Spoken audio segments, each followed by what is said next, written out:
오늘 말씀은 로마서 13장 8절로부터 10절까지 말씀을 제가 봉독합니다. 피차 사랑의 빛 외에는 아무에게든지 아무 빚도 지지 말라. 남을 사랑하는 자는 율법을 다 이루었느니라. 간음하지 말라, 살인하지 말라, 도둑질하지 말라, 탐내지 말라 한 것과 그 외에 다른 계명이 있을지라도 내 이웃을 내 자신과 같이 사랑하라 하신 그 말씀 가운데 다 들었느니라. 사랑은 이웃에게 악을 행하지 아니하나니 그러므로 사랑은 율법의 완성이니라. 아멘. 할렐루야. 로마서 12장서부터는 11장까지는 칭의에 대한 내용이었고 12장서부터는 성화의 성도는 이렇게 살아야 됩니다 라는 성화의 내용임을 말씀을 드렸고, 우리는 그 성도의 삶을 지금 추적하고 있지요. 오늘 읽은 본문을 보면 여러분, 사람은 어쩔 수 없이 빚을 질 수밖에 없는데 오늘 성경은 두 가지를 강조합니다. 성도가 져야 할 빚이 있고 그러면 져서는 안 되는 빚이 있다는 거예요. 그래서 이 두 가지의 내용을 잘 깨닫기를 바라고요.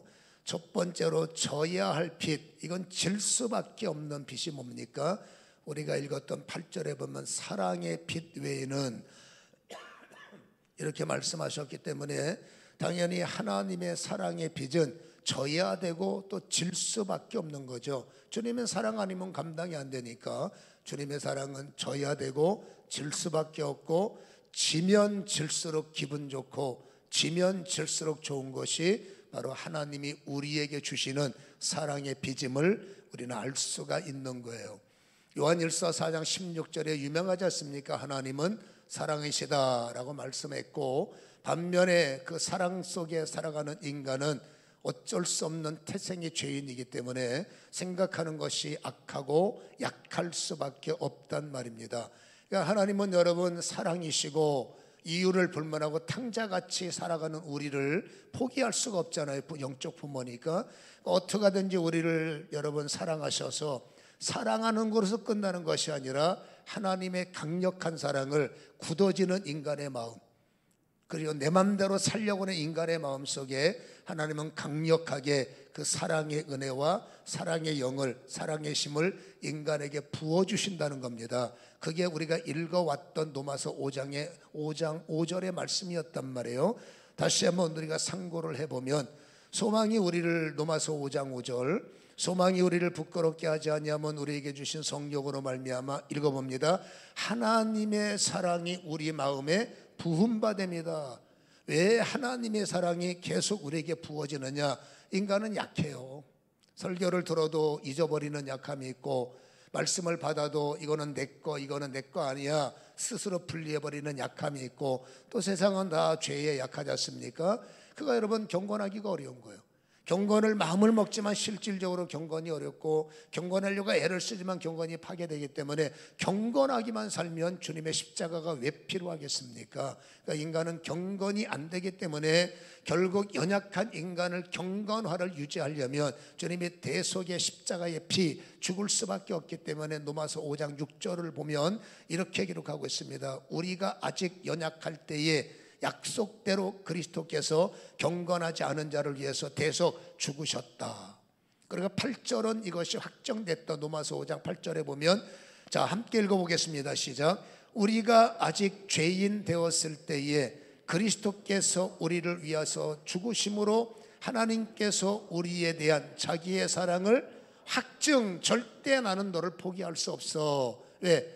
지불했잖아요. 예수의 십자가를 나를 위해서 지불하셨고 주님의 죽음을 나를 위해서 지불하셨기 때문에 제가 늘 말씀드리지 않습니까? 투자한 나를, 그렇잖아요. 원금도 받지 못하셨고 이자는커녕 원금도 되찾지 못했는데 주님께서 도중에 그렇습니까? 포기하겠습니까? 확증이라는 것, 나는 절대로 너를 포기할 수 없어. 그리고 끝없이 우리 마음속에 하나님의 사랑을, 연약함을 경건케 될 수 있는 그리스도의 사랑을 계속 우리에게 공급하시기 때문에 로마서 8장 12절에 읽어봤지 않습니까? 우리는 빚진 자죠. 늘 하나님의 사랑의 빚을 질 수밖에 없는 자.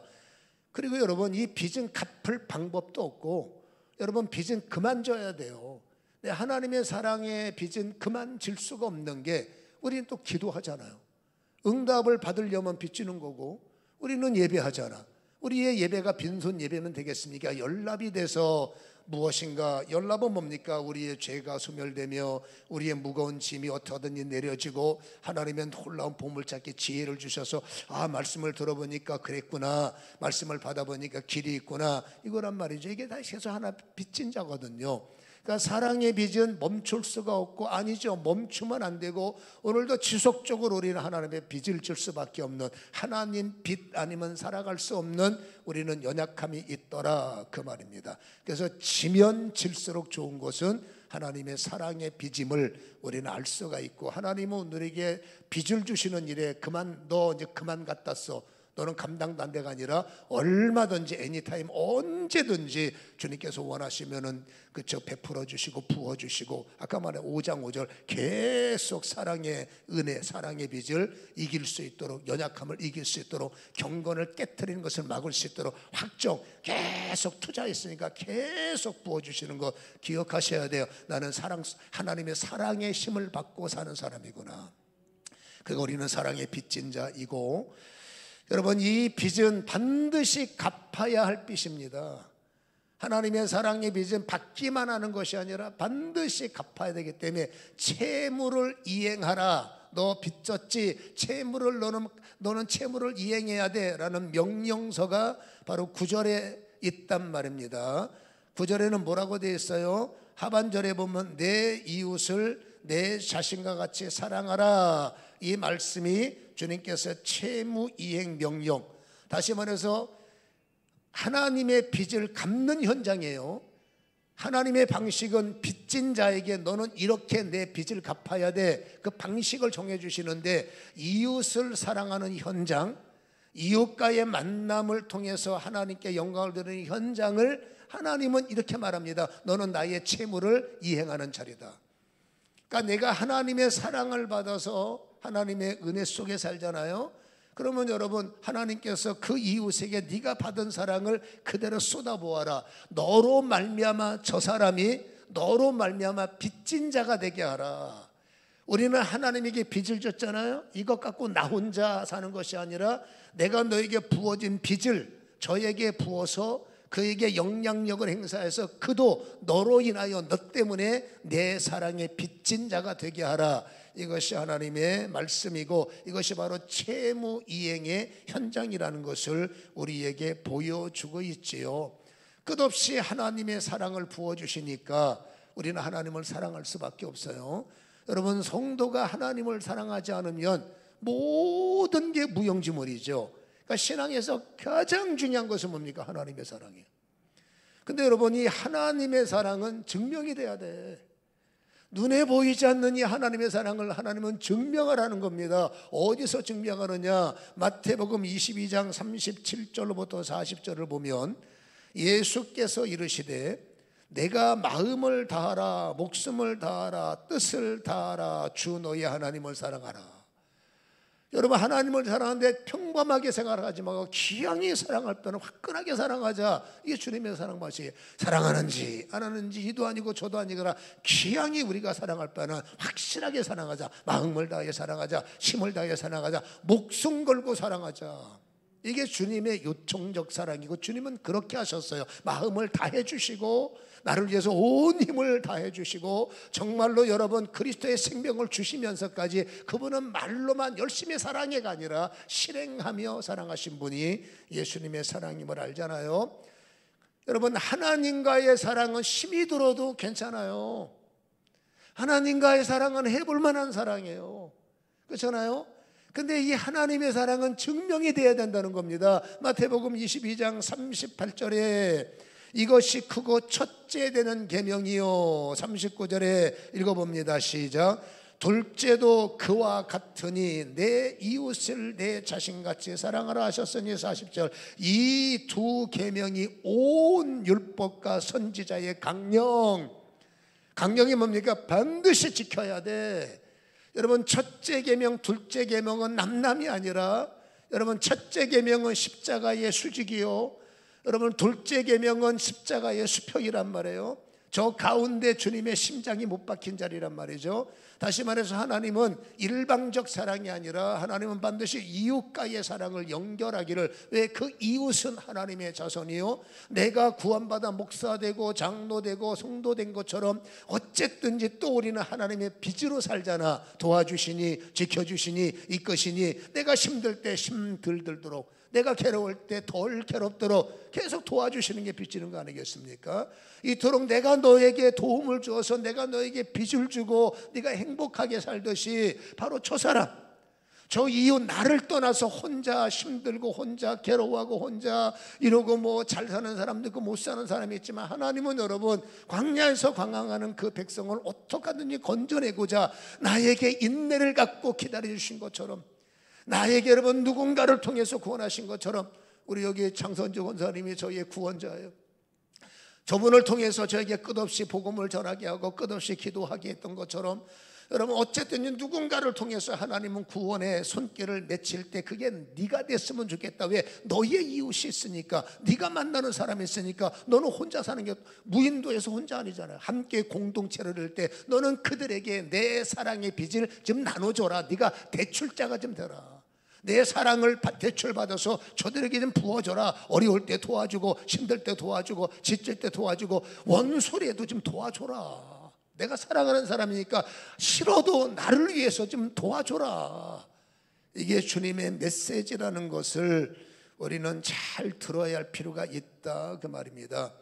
여러분, 이웃을 내 몸처럼 사랑하라. 그리고 하나님의 사랑과 오늘 말씀에는 첫째 계명과 둘째 계명은 하나는 묶였어요. 이걸 따로 쓰면 얼마나 좋겠어요. 근데 이게 하나님은 여러분 너 진짜 나 사랑하니? 예. 그럼 이거 두 번째 계명을 이처럼이라고 말했어요. 나를 사랑하는 것처럼 좀 사랑해줘라. 나를 정말로 좋아하는 것처럼 좀 좋아해줘라. 왜? 내가 사랑해야 되니까. 이게 주님의 여러분 계명이라는 것을 우리는 기억해야 되고, 하나님 사랑까지는 우리가 어떻게 해보겠는데, 이웃 사랑도 내가 좋아하는 사람, 내 가족들, 내 친한 친구들 나한테 커피 사주고 나 볼 때마다 아이고 나에게 여러분 보면은 웃음을 주는 여러분 내 이 중간에 있는 사람들, 이 사람들 사랑하는 거 왜 못하겠습니까?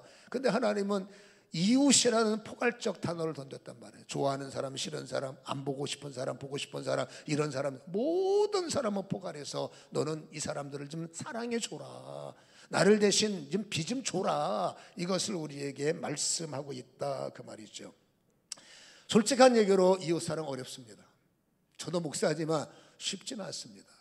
근데 여러분, 이웃을 사랑하라는 말씀이 무거운 짐인 건 분명하나, 이 이웃을 사랑하라는 말씀에는 놀라운 비밀이 있고, 이 놀라운 비밀 안에는 여러분 엄청난 은혜가 숨겨져 있다는 것을 우리는 알 필요가 있다는 겁니다. 이게 보물찾기인데 오늘 우리는 보물을 발견해서 보물을 찾아내야 되는 거예요. 여러분, 우리가 다시 한번 보습니다. 이웃을 사랑하라 무겁지요, 원수를 사랑하라 어렵지요, 힘든 자를 품어줘라 얼마나 괴롭습니까? 근데 여러분, 이 모든 이 이웃 사랑이라는 단어 하나가, 이웃 사랑이라는, 이웃을 사랑하라는 명령 하나가 여러분 율법의 완성이라는 것을 아십니까? 다시 말합니다. 내가 이웃을 사랑하면 성경 66권을 다 지키는 자로 내가 인정할 거야. 율법을 지키려고 무던 애를 썼던 유대인들은 613개의 무거운 짐을 가지고, 여러분 613개의 짐을, 이거 말씀을 외우는 것도 힘든데 그 말씀은, 율법은 싸그리 지켜야 됩니다. 612가지를 지키고 하나 안 지키면 이 지킨 거 다 이게 무너지는 거예요. 그러니까 그들은 여러분 정신이 있겠어요? 오직 율법 뭔 재미로 살까? 율법에 묶여서 좋은 거예요. 그러나 거기에 그냥 빠져서 이거 어기면 큰일 난다, 이거 어기면 난리 난다, 얼마나 불편했을까 그들이. 근데 여러분 놀라운 것이었습니다. 율법 613개, 더 포괄적으로 말하면 창세기부터 요한계시록까지 이 모든 말씀을 하나로 압축하셔서 너 이것을 실행하면 너는 66권을 다 지킨 자로 인정할 거야. 그것이 바로 여러분 10절 말씀 보세요. 본문 로마서 13장 10절 읽어보겠습니다. 시작. 사랑은 이웃에게 악을 행하지 아니하나니 크게 그러므로 사랑은 율법의 완성이니라. 할렐루야. 여러분 귀 열고 잘 들으셔야 돼요. 사랑은 율법의 완성이랍니다. 그리고 여러분 이 사랑을 진짜로 완성하러 오신 분이 예수님이에요. 예수님은 십자가에서 다 이루셨다. 정말 이웃사랑, 강도사랑, 그 인간 같지 않은 여러분 그 나팔아먹은 인간을 사랑하심, 다 지살겠다고 도망친 제자들을 사랑하심, 옆구리에 여러분 창을 찔러댄 여러분 그 살인자들까지도 품어내시는 사랑하심, 정말로 이웃사랑을 실천하신 분은 예수님이시고, 예수님께서 마태복음 이렇게 말합니다. 여러분 마태복음 5장 17절에서 내가 율법이나 선지자를 폐하려 온 줄로 생각하지 말라. 폐하려 온 것이 아니라 읽어봅니다. 시작. 완전하게 하려 합니다. 로마서 10장 4절에 보면 그리스도께서는 믿는 자들의 의를 이루기 위해서 읽어봅니다. 시작. 율법의 마침이 되신다.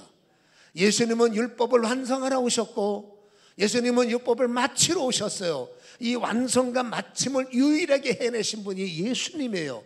무엇으로 율법을 완성했고 무엇으로 율법을 마치셨을까? 이웃사랑이요, 영혼사랑이요, 여러분 사랑이요, 좁게는 저를 사랑하심이에요. 성경에 말합니다. 나를 사랑하심이, 하나님이 구원하고자 하는 그 영혼을 사랑하는 것이 율법을 지키는 것만큼 솔직히 어렵습니다. 율법을 지키는 게 힘드냐, 이웃 사랑하는 게 힘드냐? 여러분 이거 참 견주기가 이게 시소해요. 말씀도 어렵지만 저 인간 이게 보통 문제가 아니에요. 근데 성경이 말합니다. 딱 잘라서 힘들지만 해보자, 힘들지만 해야 된다. 이웃 사랑 하나가 너는 말씀 맡은 자가 되고, 이웃 사랑 하나가 내 말씀이 네 것이 되고, 내 말씀이 너의 능력이 되고, 내 말씀이 너의 전신 갑주가 되도록 내가 보증할 거야. 저는 이 말씀의 의미를 알기 때문에 가슴이 뜨거운 거예요. 성경 66권 다 알아야 되고 다 지켜야 되고 다 무시할 수 없습니다만 이것을 토탈하면 딱 하나입니다. 이웃사랑. 그 이웃은 누굽니까? 주님의 사람이에요. 우리는 외면하지만 주님은 그 외면하는 사람에 초점을 맞추고 있어요. 나에게는 여러분 대적의 관계지만 하나님은 그 대적의 관계자를 어떻게 하면 저 인간을 구원할까? 어떻게 하면 내가 피 흘려서라도 너를 구원하고야 말 거야? 주님의 작심이 있습니다. 너를 구원하고야 말 거야 하는 그 하나님의 구원의 대상자와 내가 경쟁자, 선한 경쟁이 아니라 대립자, 그렇죠? 원수지간. 주님께서 말한다. 나 좀 봐서 너희의 대립 때문에 목사가 대립하면 되냐? 장로가 대립하면 되냐? 성도가 사람들과 대립하면 되냐? 교회에서 대립하면 되냐? 대립하는 세상이 아름다운 빛이 성도인데 대립하는 사람과 똑같이 대립하면 되냐? 저들에게 아름다운 선전, 아름다운 전도, 오히려 너의 선한 모습을 통해서 내 나라가 확장될 네가 똑같이 살면 되냐? 나를 통해, 나를 봐서, 네가 진짜로 나를 사랑한다면 나를 봐서 너를 통해서 내 빛이 저에게 좀 옮겨지길 원하고, 그렇죠? 나의 은혜가 저에게 부어지는 일에 네가 좀 수고 좀 했으면 좋겠다. 주님을 정말로 사랑하신다면 우리는 여러분 이 주님의 당부, 주님의 부탁, 우리는 귀 기울이는 은혜가 있기를 주님의 이름으로 간절히 축원합니다. 하나님의 말씀을 이루는 건 너무나 힘들지만 여러분 66권의 말씀의 무거운 짐도 너무나 어렵지만 그보다는 솔직히 조금 더 가벼운 게 그 싫은 영혼을 위해서 기도 시작하는 것이고, 안 보고 싶은 여러분 그 영혼을 내 마음속에서 지워낼 수 있는 그분을 여러분 위해서 정말로 성경대로 그래요, 주님이 나를, 이 나쁜 나를 이렇게 사랑하셨으면 가지고 그거 하나 못하겠습니까? 해서 그 주님의 당부니까, 그 부탁이니까 그 부탁을 드러내는 것을 여러분 두 가지입니다. 빚 갚는 거로 끝나는 것이 아니라 오히려 너는 내 말씀을 지켰니? 고맙다. 네 자존심 내리고 힘들 텐데 너 나 따라와줬구나. 너는 말씀을 지킨 자야. 그래서 말씀 맡은 자가 되게 하실 때, 여러분 말씀을 듣고 따라가는 자가 아니라 여러분 말씀을 전수받은 자로 하나님께서 완전히 말씀 맡은 자로 여러분 나를 사용하신다면 여호수아서 1장의 9절로부터 8절로부터 네가 내 말을 주야로 묵상하고 나를 따라오면 그 모든 말씀을 다 지키면 너는 형통할 거야, 너는 평탄할 거야. 거기에 숨막히는 단어가 났습니다. 이 모든 말씀은 네가 다 지키면, 이 형통을 위해서는 모든 말씀을 다 지켜야 된다는 게 이게 쉽지 않지 않습니까? 근데 오늘 숨통이 좀 열리는 겁니다. 압축하면 힘들지만 이웃사랑이구나. 넓은 영역이 아니라 그래도 좁은 영역에서 나와 관련된 사람에게 어떻게 하든지 주님의 빚을 나눠주라. 너 나 대신 좀 대출 때가 좀 대줘. 너 사람은 모집해서 대출 좀 해줘. 여러분 이 말씀을 깨달아서 실행할 수 있는 작은 노력, 아니죠, 큰 노력이랍시다. 큰 노력 하나가 하나님의 형통이 나의 능력이 되고 하나님의 평탄이 나의 건세가 되고, 여러분 시냇가에 심은 나무가 돼서, 여러분 성경의 배경은 항상 사막 땅이에요. 그 사막 땅의 오아시스에 심겨진 나무가 얼마나 아름다운 나무이고 얼마나 여러분 유익한 나무고 얼마나 여러분 있어야 할, 사막을 건넌 자에게 유일한 그늘을 제공하고 배고픈 자들에게 유일하게 열매 하나를 제공할 수 있는, 그거 얼마나 기쁩니까? 얼마나 놀라운 일입니까? 결과를 보면 수고했지만 정말로 나의 자존심도 내려놨지만 하나님의 말씀 맡은 자가 되게 하셔서 말씀에 있는 형통과 평탄을 내게 부어주시고 열매를 맺게 하신다. 뒤집어 말하면, 아니 왜 형통이 나한테 없을까? 왜 내게 평탄이 없을까? 없긴 왜 없어요? 평탄이 있어요, 형통이 있어요. 근데 있다 말아서 그렇지. 애쓰고 심으면 형통이 있어요. 애쓰고 심으면 평탄이 있어요. 근데 결정적인 순간에 여러분 가장 중요한 성경의 완성에 걸려버리는 겁니다. 인간관계. 여기서 걸려서 쓰러지니 수고가 날아가고 여기서 걸려서 쓰러지니 여러분 이게 안 되는 거죠. 그래서 오늘 하나님의 말씀을 다시 한번 증거합니다. 여러분 성경의 완성자가 됩시다. 우리는 성경을 다 이루지 못해서 죄송한 것이 있는데 하나님께서 너 이거 하나만 하면 내가 완성자로 인정할게. 내가 사랑해야 할 저 사람을 너는 꼭 좀 사랑해 주라. 내가 너에게 던져준 빚을 저에게 좀 나눠줘라. 여러분 이 일에 듣는 귀가 열리시기를 주님의 이름으로 간절히 축원합니다. 두 번째로, 이제는 저선 안 된 빚도 중요한 겁니다. 저선은 안 되는 빚이 있어요. 13장 10절에 보면, 우리가 읽었던 본문에 보면 사랑은 이웃에게 악을 행하지 아니하나니 그랬어요.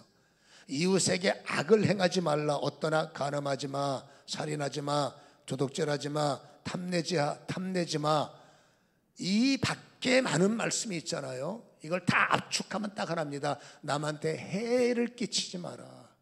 남한테 피해를 주지 마라. 남을 아프게 하지 말라. 그건 너는 그 사람에게 빚지는 거다. 네가 빚을 줘야지 왜 그 사람에게 빚진 자가 되느냐. 너 그거 갚아야 돼. 어려워지는 거예요. 그래서 다시 말합니다만은 이 모든 통합은 해 끼치는 자가 되지 말라. 인간관계에서 이유를 막론하고 이 빚은 지면 안 돼. 해 끼치지 말라라는 명령을 우리 성도님들은 힘들지만 반드시 귀담아 들을 필요가 있다라는 것입니다. 왜냐하면 해를 끼치면 징계는 불가피한 거예요. 여러분 인간에게 해를 끼쳤다가 타격을 받은 존재가 사단이지 않습니까? 창세기 3장 14절에 보면, 배경은 여러분이 안다고 생각하고 여호와 하나님이 뱀에게 이르되 네가 어떻게 이렇게 하였으니 내가 모든 가축과 들의 모든 짐승보다, 읽어봅니다, 더욱 저주를 받아 배로 다니며 살아있는 너가 흙을 먹어라. 여보세요, 더욱 저주를 받아 여러분 배로, 먼저 본 성경에는 너는 배로 기어다닐 거야. 이게 뭡니까? 바닥 인생이죠. 여러분 사람과의 관계에서 축복을 주지 못하고 사람에게 해를 가하면 하나님은 여러분 그냥 있을 수가 없는 거예요. 반드시 징계를 하시는데, 여러분 징계가 뭐니까? 바닥 인생을 만들어버리는 거예요. 여러분 바닥 인생이 얼마나 괴로운 인생입니까? 뭘 해도 바닥이, 애써도 바닥, 힘써도 바닥, 모아도 소멸되고 애써도 사라지고 싸우면 여러분 부셔지고 뭐 곳간에 모아놓으면 뭔 일이 생겼어요? 다 빠져나가고. 그게 뭐라고 그래요? 바닥 인생이다. 아무튼 성경은 그것을 우리에게 말씀을 해주고 있기 때문에 절대로 여러분 해를 끼치지 말라. 뱀이 아담에게 해를 끼치는 바람에 받은 저주요, 그 영향력이 우리에게 올 수도 있고, 이 뱀의 영향을 가장 많이 받았던 인물 중에 하나가 바로 함이라는 사람이에요. 여러분, 함이라는 사람은 노아의 아들 중에 하나입니다. 함과 야벳과 셈이 있었지 않습니까? 여러분, 노아의 방주 사건을 생략하죠. 다 아니까. 하나님께서 생명을 구원해서 겨우 목숨 구명해서 완전히 심판받은 땅에 하나님께서 여러분 은혜를 주셔서 포도를 심었더니 하나님께서 30배, 60배, 100개의 백을 주셔서 여러분 이삭처럼 100배의 결실을 조금밖에 안 심었는데 어마어마한 태풍을 맞이했죠. 너무 감사해서 그 감사하는 마음으로 한 잔, 두 잔 홀짝홀짝 마시다 보니까 취해버린 거예요. 여러분, 취하니까 몸도 제대로 가지 못하신 분이 취하다 보니까 그냥 여러분 어떡합니까? 취했으니까 정신을 잃고 침상에 누웠죠. 근데 그 침상에 누웠는데 몸가짐이 안 되니까, 몸을 못 가르니까 그냥 엉망으로 하고 누우셨던 것 같아요. 여러분, 함이 왜 하필이면 그걸 봤을까? 피할 자리를 피하지 못하고 꼭 거기 들어가서 아버지가 뭐 하시나, 어이구 아버지 주체 계시네, 저 술 드시고 저게 뭐 하는 짓이야, 하체 다 드러내시고, 아우 저건 수치야, 저건 허물이야. 혼자 알았으면 기도해야 되는데 그거 입에 담지 못하고 그걸 여러분 누르지 못하고, 그래서 여러분 입을 감당이 못하면 차라리 안 보는 게 나아. 그걸 봐가지고 야야야 다 나와, 저 아버지 봐, 저 허물 봐, 저 수치 봐, 저거 어떡할까, 너희 내가 망령들은 저거 어떻게 해야 될까. 함은 어떤 사람입니까? 한마디로 말해서 허물을 들춰내는 자, 실수를 부각시키는 자, 용서와는 담쌓고 사는 사람. 다시 말합니다. 허물을 들춰내는 자, 남의 실수를 부각시키는 자, 다시 말합니다. 비난자요. 이 비난의 배경은 항상 시기와 질투, 분노가 쌓여 있는 사람이다. 이것이 뭐예요? 함의 모습이다라고 하죠. 여러분, 함에게 하나님께서는 경고로 끝나는 것이 아니라 징계를 선포하셨고, 창세기 9장 25절에 보면 여러분 괴로운 단어 하나가 등장합니다. 이에 이르되 가나안은 저주를 받아, 그 한번 잘 보세요. 그의 형제의 종들의 종도 아니요, 너는 종들의 종이 돼야 된다. 이건 바닥 인생보다 더 안 좋은 거예요. 여러분, 못 사는 사람보다 더 못 살아. 망한 자보다 넌 더 망해야 돼. 안 되는 자보다 너는 더 안 돼야 돼. 이거보다 고통이었어요. 그리고 사실 솔직한 얘기로 그냥 나한테 그러면 견딜만 해요. 가나안은 함의 아들입니다. 이건 뭡니까? 대대로라는 겁니다. 여러분 보세요. 할아버지가 돼서 손자가 잘 돼야지, 아버지가 돼서 자녀가 잘 돼야지, 힘없는 노인네가 여러분 은퇴해서 보니까 아들은 여러분 계속 곤두박질 치고 자손들은 계속 안 되는 사람보다 더 안 되고 못하는 사람보다 더 못하고 경쟁에서 항상 밀리고 뭘 전쟁에서 매일 깨지고 서로 선한 경쟁에서 항상 밀리고, 이거 뭐 하면은 다 말아먹고 뭐 하면 다 부셔먹고, 참 말하기 힘든 단어지만 여러분 성경은 이 징계를 사실화로 우리에게 보여주고 있고, 여러분 그래서 정말로 괴로운 단어지만 안타까운 것은 이 함의 모습이 우리에게 많다는 거예요. 그래서 우리는 여러분 절대로 져서는 안 되는 빛이 함의 기질을 우리는 어쩔 수 없이 갖고 있는데, 어떻게 하든지 함의 기질을 차단해서 이 함의 기질을 우리의 심령에서 뽑아내야 됩니다. 이거를 제거해야 됩니다. 여러분, 그래야 헛발질 인생이 되지 않는다는 것. 헛발질은 뭡니까? 축구에서 똥볼 차는 거죠. 달려가서 결정적인 순간에 똥볼 차면 요건 바가지로도 먹는 거죠. 여러분, 헛발질 인생이 이겁니다. 신앙인에게 하는 말이잖아요. 우리는 은혜를 받아서 열심히 예배드리고 열심히 기도하고 열심히 헌신하고 열심히 봉사하고, 그래 이웃을 사랑하자 해서 사랑할 수 있는 사람 앞에 사랑하고, 도울 수 있는 사람이 열심히 듣고, 아 나 애썼어, 나 수고해서 하나님께서 나를 복을 주실 거야 라고 했는데, 여러분 그냥 다시 말합니다만 그분에게 안타까운 것은 지면은 안 되는 빚을 갖고 있는 거예요. 그렇게 저분들에게 애쓰고 힘쓰다가 여러분 성경에는 이웃에게 악을 끼치지 말라. 악이 뭡니까? 절대 비난하지 말라. 악이 뭡니까? 절대 험담하지 말라. 악이 뭡니까? 절대 비죽거리지 말라. 악이 뭡니까? 절대 쓸데없는 소리 하지 말라. 우리는 죽도록 고생하고 여러분 다 일 끝나고 뒤에 가서 여러분 다 쏟아먹는 겁니다. 험담하고 이 인간이 저랬어, 그 인간이 저랬어, 나는 잘났어, 저 인간은 못났어. 결국 자기가 잘난 거죠. 내가 기준이니까 남이 못하게 보이는 거잖아요. 이해는 되지만 그거는 안타깝게도 함의 성품이요. 그 함의 성품은 당신 때만 고통당하는 것이 아니라 여러분 후대에게까지 좋지 않은 영향을 미친다고 주님이 말씀하셨으니 우리가 여러분 애쓰고 힘쓰는 것은 후대들의 은혜가 아니겠습니까? 그 아이들의 능력, 그 아이들의 권세, 자기 신 갖고 살아갈 수 있지만 부모가 돼서 자녀들을 바라보니, 인류를 바라보니 여러분 너희들의 신만 갖고 안 될 일이 무수히 많을 때 그들의 신 갖고 안 되는 것을 막아주는 것이 부모의 영적 공로요. 여러분 하나님의 은혜가 아니겠습니까? 그래서 오늘 성경이 하시는 말씀을 다시 한번 기억하실 때 헛발질 인생 되지 말고 사단의 여러분 어려움에 그 유혹에 빠지지 말고 주님이 그렇게 원하는, 주님이 반하는 사람이 있어요. 기도 많이 하는 사람 반하는 거 아니에요.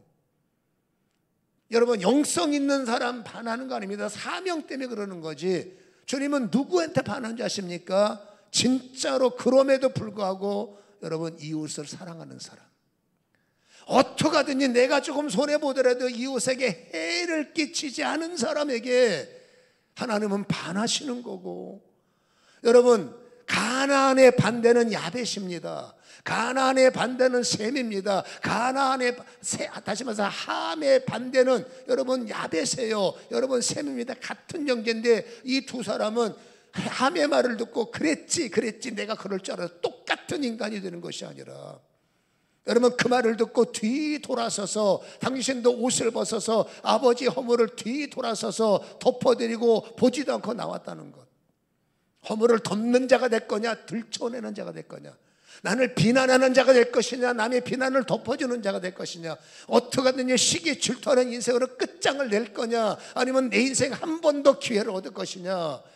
성경에는 다시 말합니다. 얼마 안 남은 시간에, 그 다음 주 말합니다만 이제 얼마 안 남은 시간에 여전히 똑같은 방식으로 고집대로 살 거냐, 선택은 너한테 있다라는 것을 우리에게 말씀하고 있습니다. 절대로 헛발질이 아니라 여러분 보물지도를 찾으세요.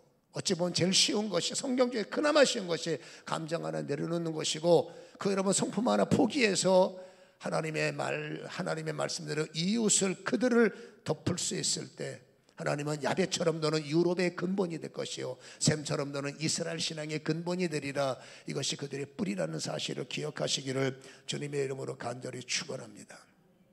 반드시 기억하셔야 돼요.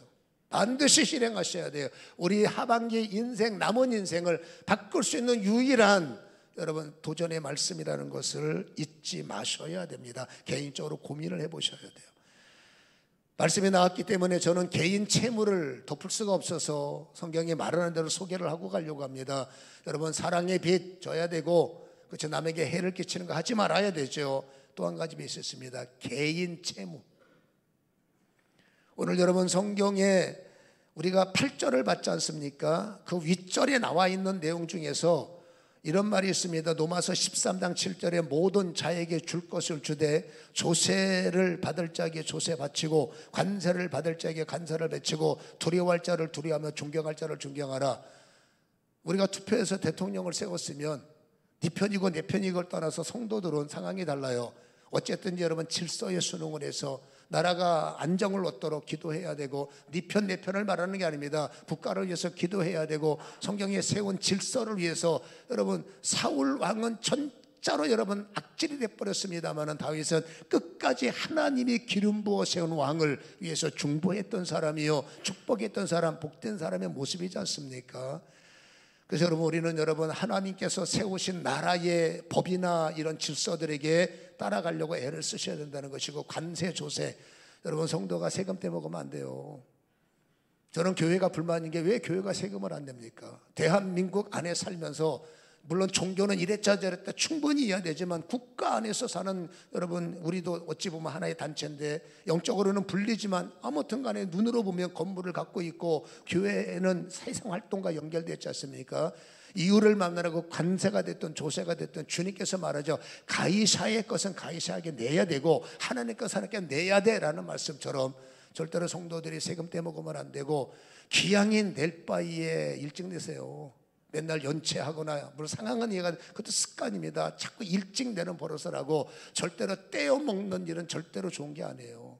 그래서 여러분 빚에 대해서 돈을 꿔달라는데 어떡할까요? 성경을 보고 판단은 여러분이 하세요. 로마서 10편 37편 26절 읽어봅니다. 시작. 그는 종일토록 은혜를 베풀고 꾸어주니 그의 자손이 복을 받는다. 자, 끝까지 들어야 됩니다만 성경 하나씩 풀어줄게요. 꾸어주는 자는 그 자손이 복을 받는다고 그랬어요. 자, 시편 37편 21절 읽어봅니다. 시작. 악인은 꾸고 갚지 아니하나 의인은 은혜를 베풀고 주는도다. 꾸고 안 갚으면 안 돼. 그걸 악질이라고 봐 주님은.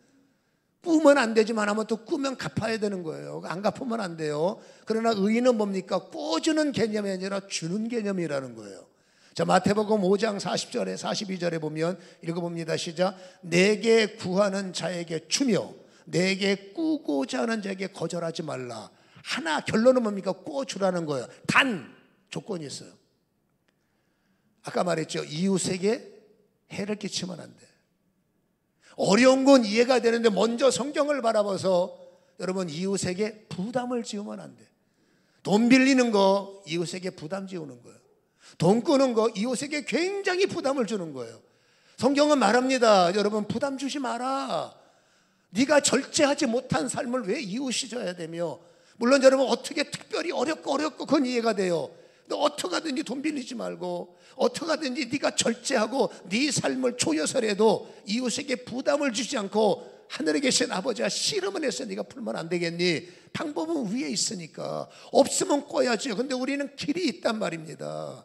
그래서 성경의 결론은 뭡니까? 할 수 있는 대로 이웃에게 부담 지우지 마라.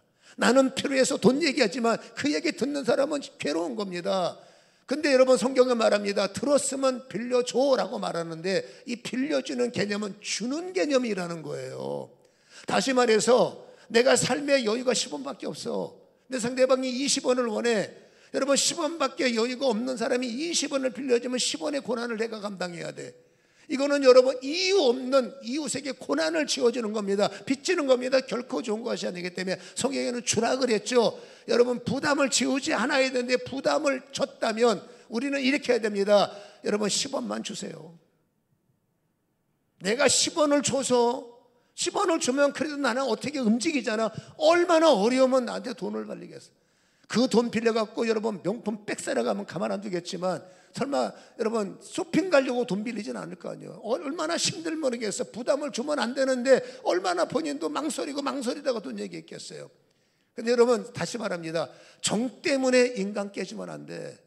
정 때문에 인간이 망가지면 안 돼. 아닌 건 아닙니다. 그래서 성도는 예스 노가 분명해야 돼. 단 부유하다고 간대합니까? 가난하다고 인색합니까? 천만에. 여러분 가난해서 인색하고 인색하니 가난하다 아닙니다.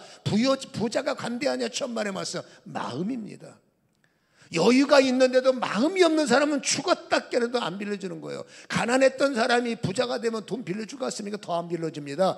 내가 없었기 때문에 없는 자자가 벌레처럼 보이는 거예요. 다시 말합니다. 마음이에요. 그래서 마음이 통할 때 내가 마음이 전혀 통하지 않아. 돈 빌려주고 시험 들지 말고. 통하지 않으면 그냥 여러분 예수로 분명히 하시고, 만약에 마음이 통하면 그거 통한다고 당신도 20원 있을 사람이 여러분 통하다고 20원 다 빌려주고 10원 없는 것 때문에 괜히 집에서 난리 만들지 말고 여러분 줄 수 있는 만큼 주세요. 그분이 그걸 받았다가 안 줄 마음을 보면 성경 너는 악질이라고 말하지만 그분이 그걸 받았다가 쓰고 나중에 갚을 일이 있어 갚으면 여러분 그 은혜가 아니겠습니까? 그래서 성경은 이것을 우리에게 말하고 있기 때문에 다시 말합니다. 정리합니다. 돈 빌리는 문제 제일 먼저 말합니다. 이웃에게 부담 주지 마세요. 두 번째, 여러분 어쩔 수 없어 빌린다면 여러분 그 말을 들은 사람은 줄 수 있는 만큼 줄 마음을 품고 주세요. 너 돈 빌려줬는데 왜 안 줘? 돈 때문에 사람 잃어버리죠. 줄 수 있으면 주시고, 아니면은 그냥 아예 예스 노를 분명히 하시는 게 처음에는 불편하던 나중을 유지할 수 있는 거죠. 지금은 내가 못 빌려주면 나중에 줄 수 있는 조건이 될 수도 있지 않습니까? 이것이 여러분 구원으로, 믿음으로 구원을 받은 성도들에게 두 가지입니다. 져야 되는 빚과 져서는 안 될 빚을 두 가지를 말씀하셨기 때문에 반드시 이것은 삶 속에 조명이 되는 문제니 여러분 성경대로 판단하시고 성경대로 순종하시고 성경대로 가시기를 주님의 이름으로 간절히 축원합니다. 기도하겠습니다.